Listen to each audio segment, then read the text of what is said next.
তো নবী এবং সাহাবাদের শিক্ষা কি ছিল?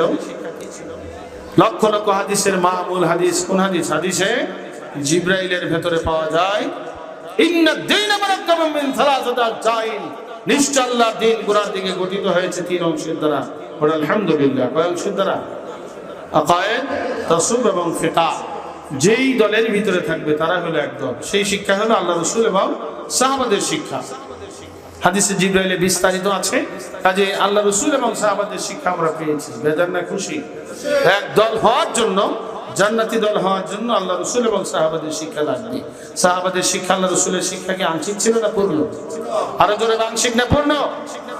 পূর্ণতার ভিতরে হচ্ছে মুক্তি, আংশিকে মুক্তি নাই। আর পূর্ণতা হচ্ছে ঘোড়ার দিকে আকায়েদ, তাসুব এবং ফিকহ। জান্নাত চাহে কে বাদার দিন কা উসকে কামাল কা ফিকহ আকায়েদ और তাসুব পড়ায়। প্রত্যেকটা মুসলমানের জানা দরকার দিনের রূপরেখা এবং মহান